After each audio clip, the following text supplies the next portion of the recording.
Today's talk is about Native Americans in New England.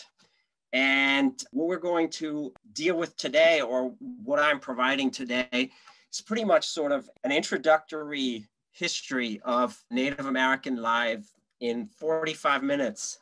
The purpose of this talk is, thank you, sweetie, is really to provide a history of Native Americans in New England in the last 10,000 years and all of that in 45 minutes. You can tell I do global history as a sideshow.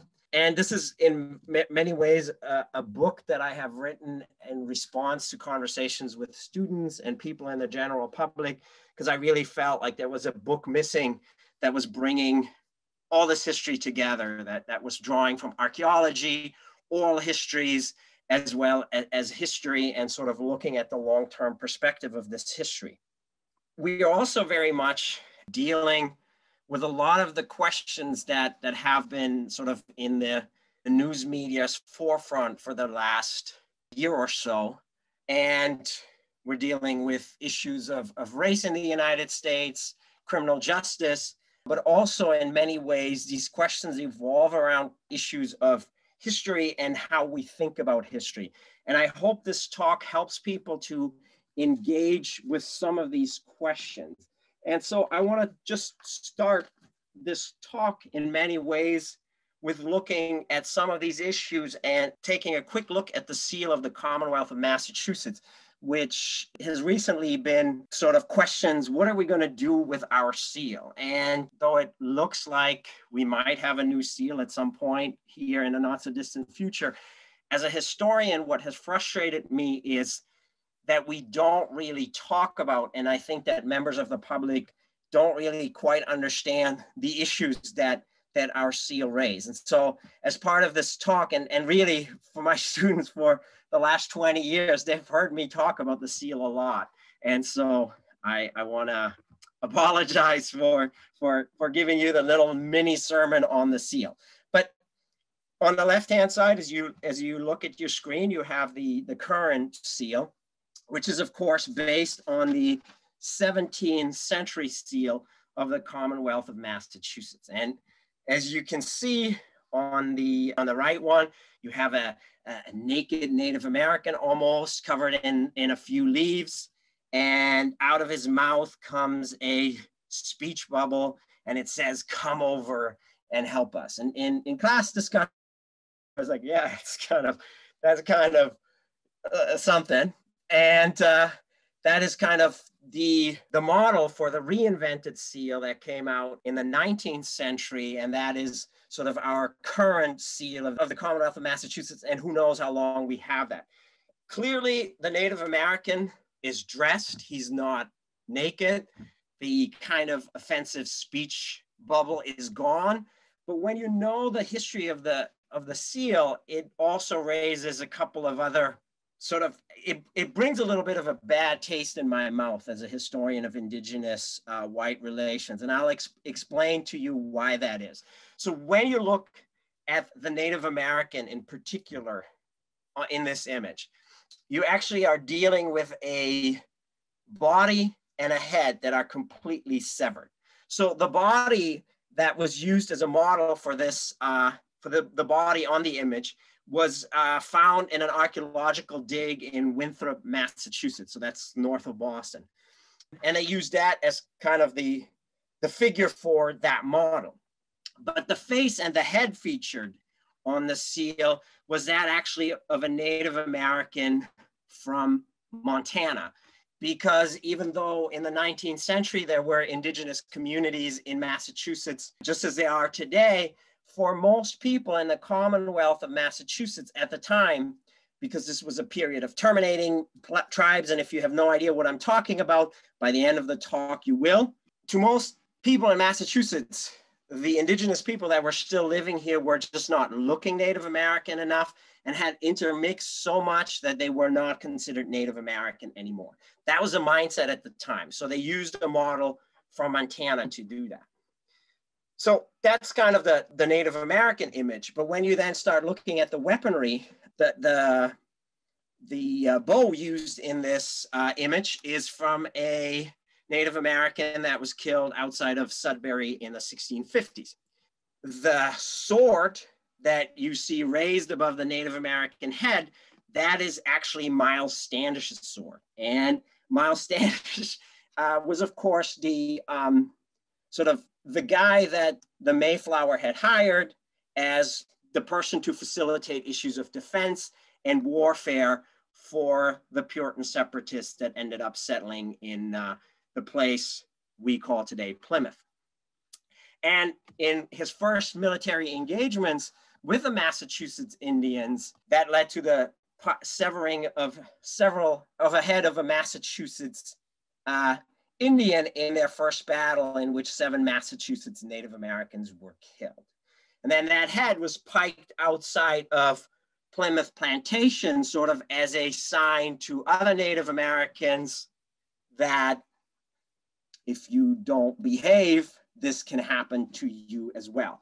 So for Native Americans and people critical of the image, they look at that Frankenstein figure, body, head separate, and then the placement of the sword above the head, and they're thinking, yeah, maybe not the best way to do this. Incidentally, the belt used on this image was that of King Philip, or Metacom, as he's also often called. And Metacom was another Native American who had his head cut off and in battle, and his head was also displayed outside of Plymouth Plantation, and his head was up for about 20 years, so it must have been quite a gruesome sight by the time they took it down. And this was a treatment that happened to another leader in the resistance movement, the Sunsqua Weetamoo. She was also killed outside in battle, and she also got her head chopped off, and her head was put outside of Taunton again for quite some time. So again, for Native Americans and those of us who know that history, that is why we're kind of thinking about the seal as something. This is the reason why people are asking the seal to be changed. And I don't necessarily, my job, as I always tell my students, is not to tell you how to think, but my job is to tell people the information of what is shown or what is represented in a certain time, and then people need to make up their own mind. But so this is why we've had, why there has been some criticism towards the seal of the Commonwealth of Massachusetts. There's other legacies of colonization that when you teach Indigenous history in New England or you deal with issues, make it always a little bit challenging. And it has to do with New England society is incredibly literary. People wrote a lot, and so did 17th century Native Americans, which makes it a very interesting area to study.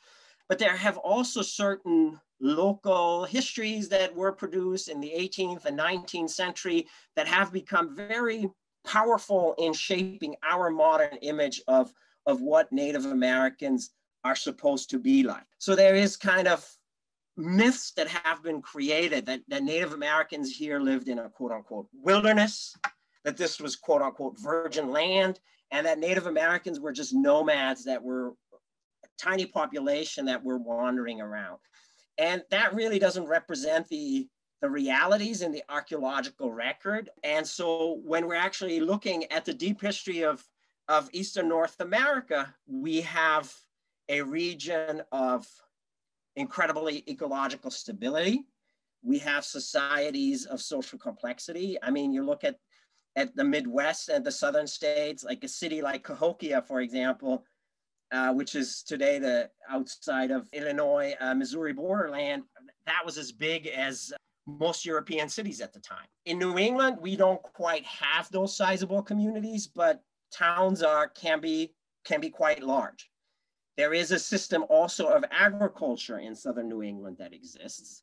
It is a different system of agriculture than Europeans, but nonetheless, it's an agrarian system. Also, and I'll explain in just a second why that is, because it creates some historical issues down the road. Native Americans also had a lot of landscape management going on. So in a sense, yes, Native Americans were hunters, but in a sense, they also burned the undergrowth, which spurred the growth of grass and plant life that spurred the animal population. So in a sense, it's in some ways a free-range pasturing system that made it also much easier to use a bow and arrow to kill animals. And therefore, again, you have an active management of Native Americans, of their landscape. New England is also tied into transcontinental long-distance exchange networks. So products that New England Native Americans produce, they end up in Western New York and go all the way into the Great Lakes and Ohio River Valley. And people there trade with places probably as far away as Mexico and the Gulf state, as archaeological record seems to indicate.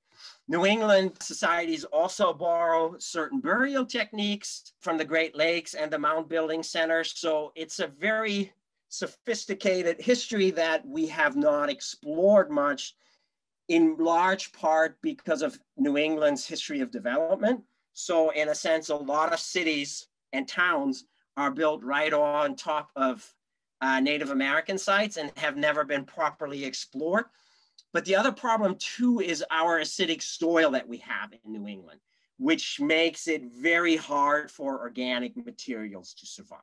So I'm getting a little technical here and dorky, but that is the issue that archaeologists are facing. But what we know is that there has been a sophisticated history over 10 millennia at least of an indigenous presence in New England, participation in long distance trade, active landscape management, agrarian societies, social complexity, but also ecological stability. So that fishing, hunting was very much managed by Native Americans in very sophisticated ways. And maybe in terms of sustainable living, there is a lot we could learn from pre-Columbian Native American populations in New England, as we could from pre-Columbian Native American populations really all over the Americas.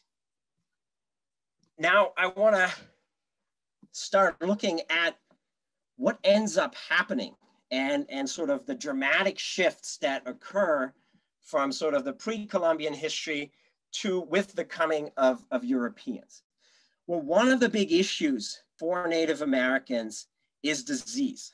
The reason why Native Americans developed different systems of agriculture have a lot to do with the fact that Native Americans in the Americas, or indigenous peoples in the Americas, did not have access to beasts of burden that could pull a plow. So the systems of agriculture that emerged here were digging stick agriculture. They tended to favor female production. So it was women that did much of the agrarian production, which probably helped the fact that white European males put that system of agricultural production down. But it also explains the dramatic impact that disease had on Native Americans. Many of our disease epidemics that we have in human history, we have shared with animals, or they have come into our societies via animal route. And so because of the lack of domestic animals in New England, in North America, outside of the dog, there were a lot of disease that Afro-Eurasian people had exposure to that Native Americans had never experienced. So with the coming of Europeans, with the coming of people of African descent, with the coming of people of Asian descent, what happens in the Americas is a massive outbreak of various disease. Whereas in Afro-Eurasian history, that spread of disease had taken place over several millennia, and people had experience with dealing with those epidemics and had developed certain resistances to disease. In the Americas, these diseases hit like a virgin soil epidemic every time. So the disease exposure and that the Europeans had over various millennia really hit the ground running in North America or in the Americas over the course of 100 to 300 years. And it had a massive impact that some scholars have argued killed as many as 50 up to 90% of the indigenous population. And studying the record in New England, as little as it is available, it seems that in New England, the impact of disease was quite dramatic and might have taken out as many as 90% of the population. But when we're talking about disease, we also have to keep in mind that disease is often accompanied by colonization, slave raiding, and warfare. So it's not just a thing that happens, germs are spreading, but they're part of a broader history of colonization and warfare that is happening in New England at the time. And it's quite dramatic. Also, another thing we don't talk about, and it's unfortunately being talked about more and more, and there's good scholarship that is being produced, is the issue that slavery played in the history of New England, and especially in Massachusetts.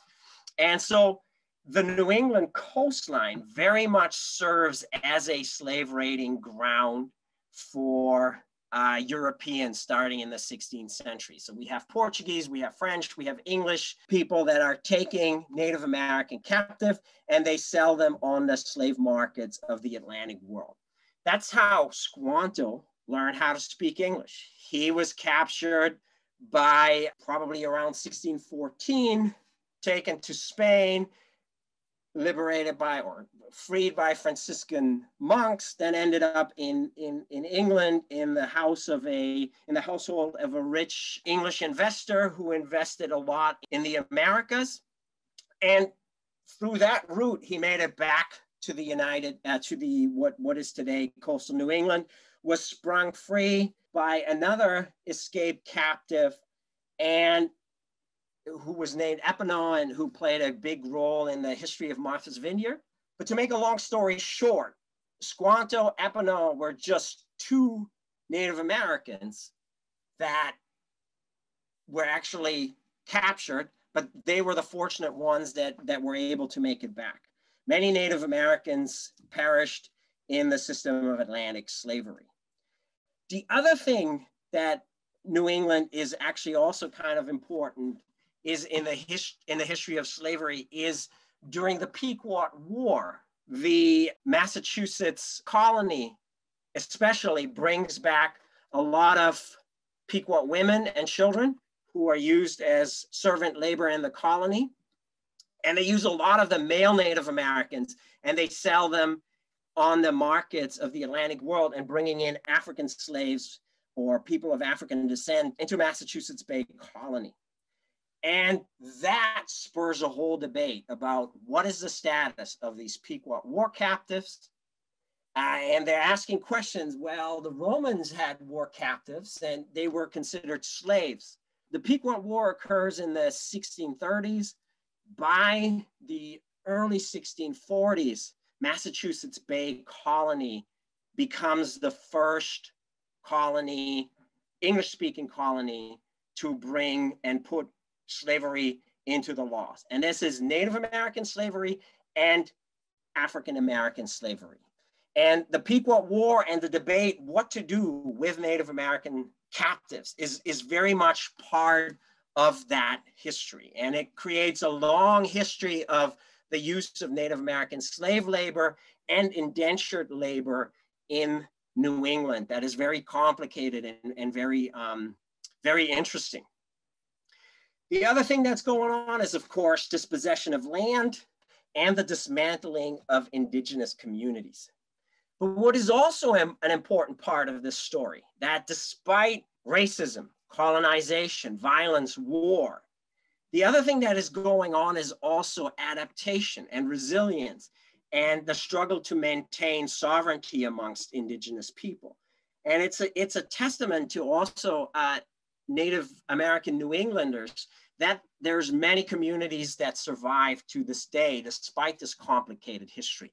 And that is what I increasingly want to turn my attention to, is what was the experience of these people once we're past in a context of Southern New England, especially once we're past King Philip's War.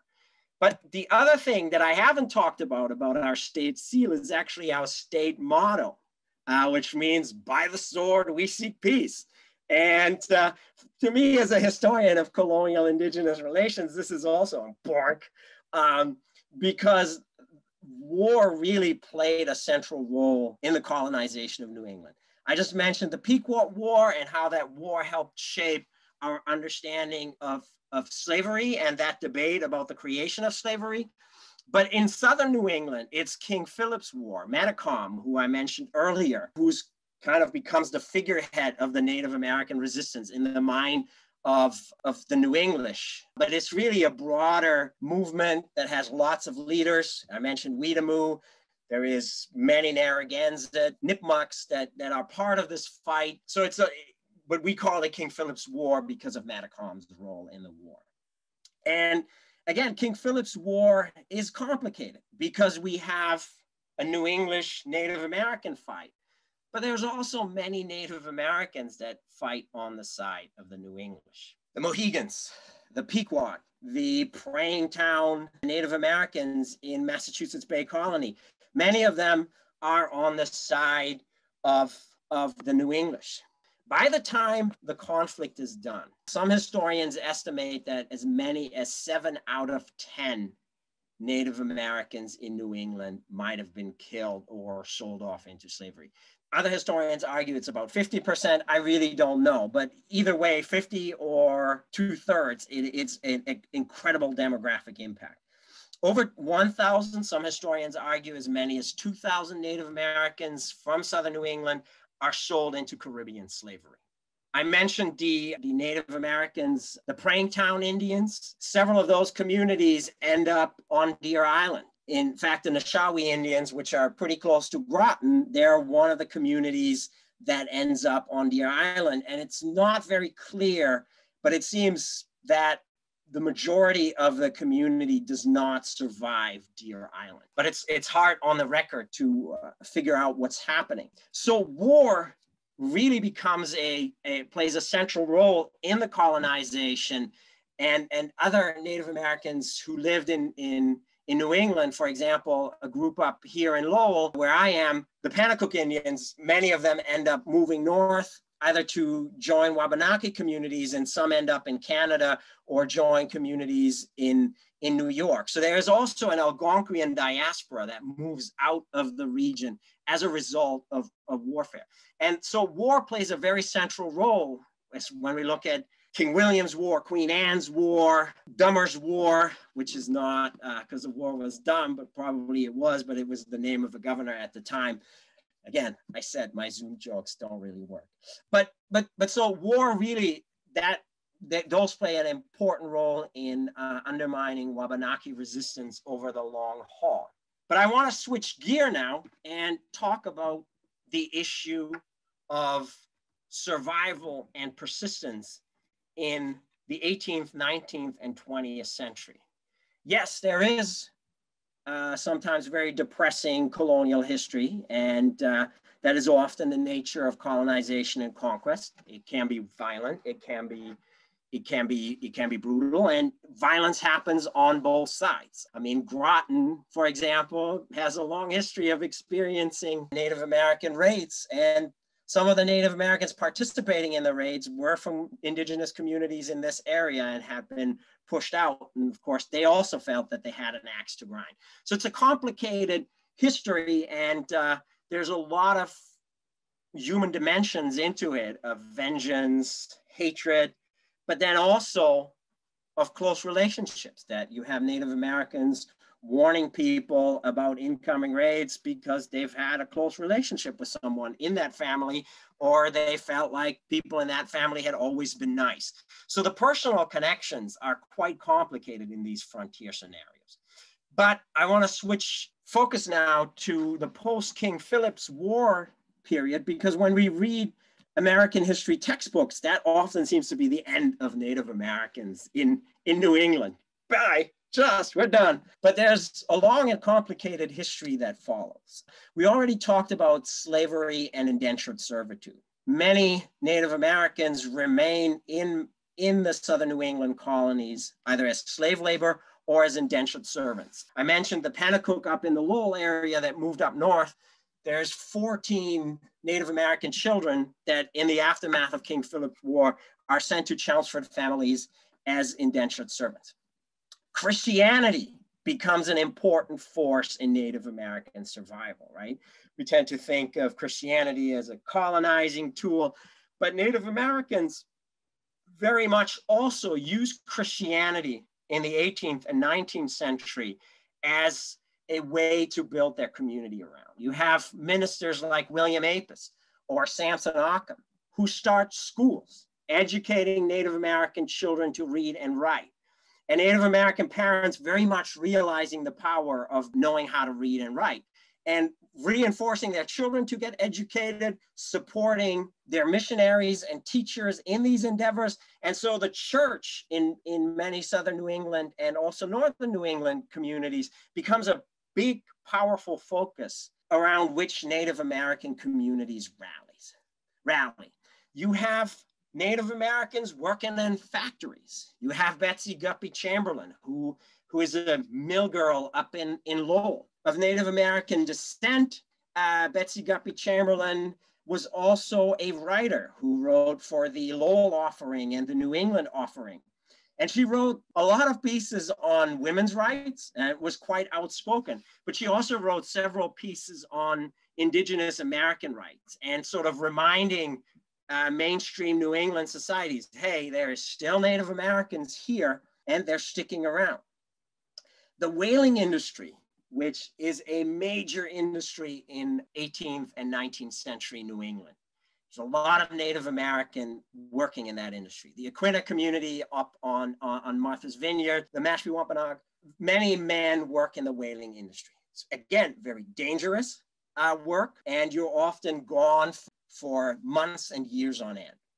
Native Americans work in agriculture as day laborers, et cetera, et cetera. Native Americans work as domestic labor. There is, when you read New England records and newspapers, there's always a mention of Indian, quote unquote, peddlers, Indian, quote unquote, doctors, and quote unquote, Indian performers. So they show up in newspaper accounts, et cetera, et cetera, et cetera. And many mainstream New Englanders, they prefer going to a Native American doctor than their own doctors. Because remember, this is the 19th century and going to the doctor was a dangerous thing. Most of the time, you were probably better off just staying at home. Construction work, logging industry in Northern New England especially employs a lot of Native Americans. And river driving, those are the people that take the trees down the river. Again, many Native American working in this industry. Tourism trades in the parks up in Maine, coastal Maine. There's a lot of Native Americans that are producing little tchotchkes for the market, for the tourist market. And then, of course, the Penobscot and Passamaquoddy in the late 19th and early 20th century. If you want a high quality canoe, you go to the manufacturers on the Passamaquoddy and Penobscot reservation to get that canoe because they're doing the best work. So Native Americans in the 18th, 19th, and 20th century, they integrate economically into mainstream society and they find their niches, which become a way to guarantee the survival of their communities. So I've talked for about 30 minutes at this point. And so I want to switch now focus onto the challenges that people faced in the 19th century and explain the term that I just used a little while ago, that of termination and what that meant. So throughout the 18th and 19th century, what happens is a lot of smaller Native American communities are disappearing. They lose their land. These communities are closed down by mainstream. They decide to move to larger communities. And so where there used to be little Native American hamlets in many parts of Southern New England, they become to consolidate more and more in larger community. But there used to be, for example, a Native American hamlet in Andover, close to Walden Pond, and all those start to disappear in the 18th and 19th century. The other issue I mentioned is that Native Americans participated in the whaling industry and that was a dangerous industry. The other thing I forgot to mention is Native Americans as soldiers. Southern New England Native Americans participated in all the wars of the 17th and 18th century. New England Native Americans participated in the American Revolution on the side of the Americans. They participated in the War of 1812, American Civil War. To make a long story short, most male Native Americans are employed in the whaling industry or in the military.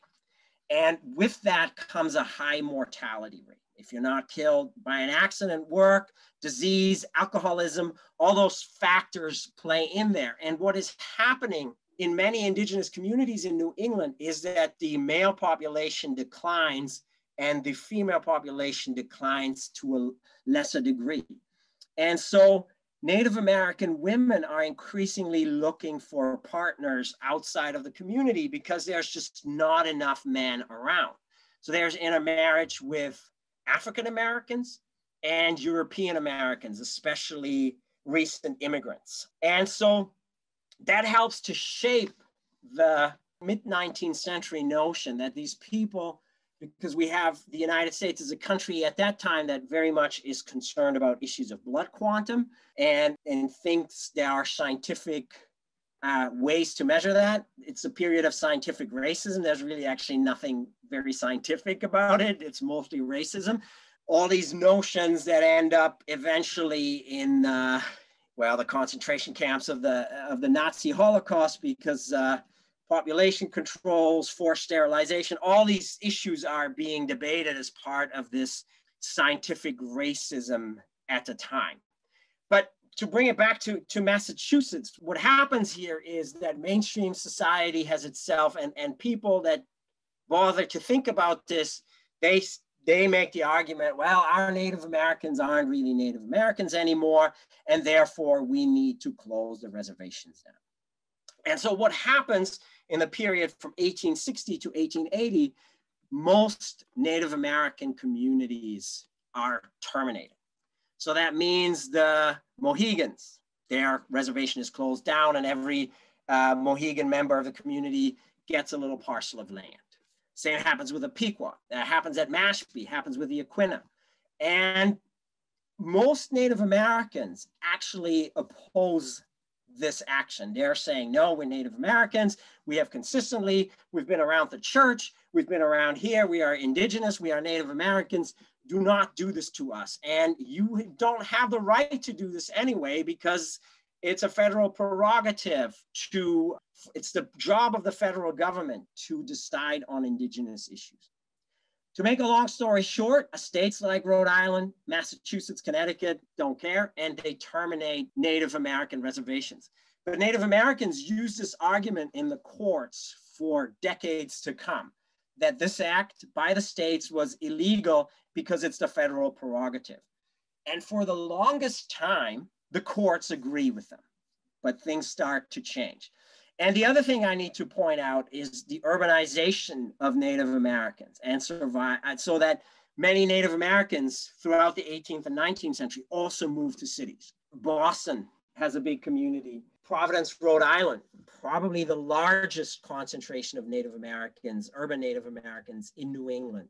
So Native Americans adapt in all these ways. And even when their reservations become terminated, they try to adhere to their homelands and try to maintain their churches and continue their political representation. So they're still having represented leaders that are pretty close to tribal leaders of the old days. And so the survival continues despite the states terminating the reservations. But there's also a continuation of fighting termination and also to stay visible. And so I've just picked Joseph Nicolar and Gladys Tantaquidgeon as like two stand-ins of what many Native American leaders and rank and file people are doing from the period of 1880s to 1940s. Well, I mentioned, for example, that a lot of people continuously challenge termination in the court. And they take it to court. Really, states do not have the right under the US Constitution to terminate reservations. That is the federal prerogative. The federal government needs to do this. The courts say, yeah, that is correct, but they create something that is called the colonial precedent. And so the courts make the argument until the 1960s that, well, because this happens in places that used to be colonies, the states' rights supersede that. And it's not until the 1960s, in a famous case, that then a higher court tosses this argument out. And then pretty much, yes, Native American law is federal prerogative. And since then, many communities in New England and around the Eastern Seaboard have successfully challenged this colonial precedent argument as a way to say, well, we were there in 1860 to 1880, then we were illegally closed down.